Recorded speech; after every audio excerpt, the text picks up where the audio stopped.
So today, Presidents Trump and Zelensky had a phone call to discuss the war in Ukraine, and this comes just a day after Trump had a phone call with Putin to discuss the same. We got a rundown of the phone call with Zelensky from Secretary of State Marco Rubio and National Security Advisor Mike Waltz. Now, despite both Russia and Ukraine earlier today blaming the other side for violating the agreement Putin and Trump came to yesterday, Rubio and Waltz confirmed that Trump and Zelensky agreed to a partial ceasefire focused on energy infrastructure. According to the White House statement, both leaders committed to stopping strikes on energy facilities. Now, this somewhat aligns with Zelensky's post on X, where he expressed support for ending attacks on energy and civilian infrastructure as a step towards peace. But again, we are seeing confusion on the terms energy infrastructure versus energy and infrastructure, a point that I can see causing a breakdown in this ceasefire possibly in the future. Regardless, Ukraine said that they are ready to implement this agreement.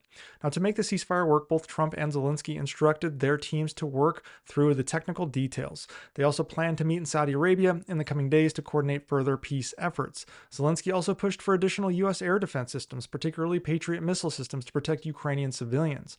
Rubio and Waltz said Trump agreed to explore options, especially in Europe, to boost Ukraine's defenses while ceasefire talks continue. The discussion also touched on Ukraine's energy security. Trump suggested that U.S. expertise in electricity and utilities could help stabilize Ukraine's nuclear power plants and electrical grid. He even floated the idea of American ownership of some of the plants, arguing it would provide long-term protection and support. There's no word on Zelensky's reaction to that suggestion. Now, Rubio and Waltz confirmed that Trump fully briefed Zelensky on his call with Putin the day before. Now, the two leaders also discussed the evolving situation in Kursk, agreeing to closely share intelligence between their defense teams. According to Rubio and Waltz, Zelensky repeatedly thanked Trump for his leadership and support during the call, which is a bit of a nod to the tense Oval Office meeting that took place a couple weeks ago, where J.D. Vance said that Zelensky hasn't been thankful enough.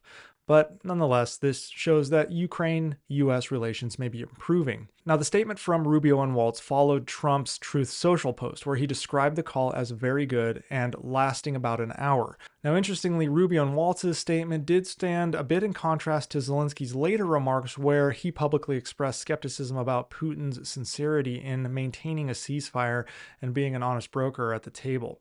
For now, the ceasefire agreement represents a small step towards de-escalation, but whether it holds remains to be seen. The coming days, particularly the planned talks in Saudi Arabia and the U.S. holding violators of the ceasefire accountable, will be crucial in determining the next phase of talks, as well as America's involvement in the broader war effort.